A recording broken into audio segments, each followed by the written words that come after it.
ఇక వివరాలకు వెళ్తే నేను రాకముందు వేరు, నేను వచ్చాక వేరు. ఇది అనంతపురం అర్బన్ ఎమ్మెల్యే దగ్గుపాటి ప్రసాద్ ఇచ్చిన వార్నింగ్.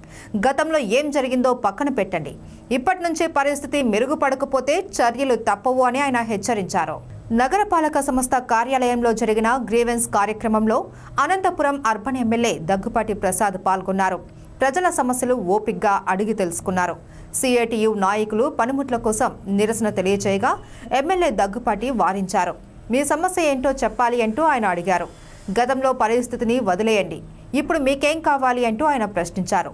పనిముట్లు ఇవ్వడం లేదు అని, గతంలో 1,60,00,000 రూపాయలతో నిధులు డ్రా చేశారు అన్న అంశాల గురించి ఎమ్మెల్యే దగ్గుపాటి దృష్టికి కార్మికులు తీసుకెళ్లారు. దీనిపై ఆయన తీవ్రంగా స్పందించారు. వెంటనే చీపుర్లు, ఇతర పనిముట్లు మొత్తం ఇవ్వాలి అని ఆదేశించారు. గత ప్రభుత్వంలో 1,60,00,000తో పనిముట్ల కోసం డబ్బులు డ్రా చేస్తే అవి ఎక్కడికి వెళ్లాయని అధికారులను ఆరా తీశారు. దీనిపై ఖచ్చితంగా విచారణ జరుగుతుందన్నారు. ఇప్పటి పాలకవర్గం, మేయర్, మాజీ ఎమ్మెల్యే బాధ్యత వహించవలసి ఉంటుందన్నారు.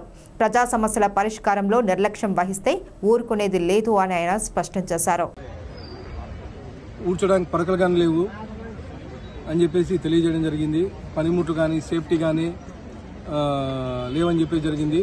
గత ప్రభుత్వంలో దాదాపు మున్సిపాలిటీలో 1,60,00,000 రూపాయలు పెట్టి ఈ పనిముట్లు కొన్నామని చెప్పేసి బిల్లులు డ్రా చేసుకున్నారు.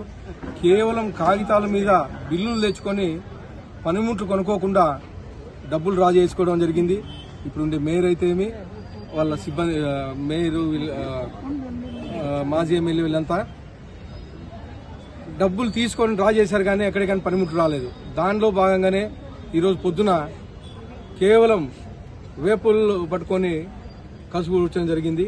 ఈరోజు గ్రీవెన్స్ లో వాళ్ళని రావడం జరిగింది. గ్రీవెన్స్ లో క్లియర్ గా చెప్పాను.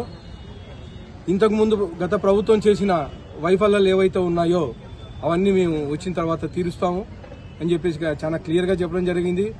ఇంతకుముందు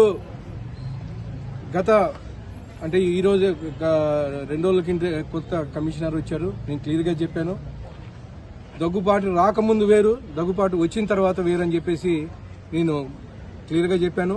ఇప్పటి నుంచి మున్సిపల్ ఆఫీస్ ని ఖచ్చితంగా నేను పర్యవేక్షించి కనీసం 15-20 డేస్కి ఒక రివ్యూ తీసుకొని ఇక్కడైతే ఏవైతే సమస్యలు ఉన్నాయో కార్మికులకైతే ఏమి, అలాగే మున్సిపాలిటీకి సంబంధించిన సమస్యలు అయితే ఏమున్నా కానీ పరిష్కారం వైపు తీసుకెళ్తానని చెప్పేసి తెలియజేస్తాం.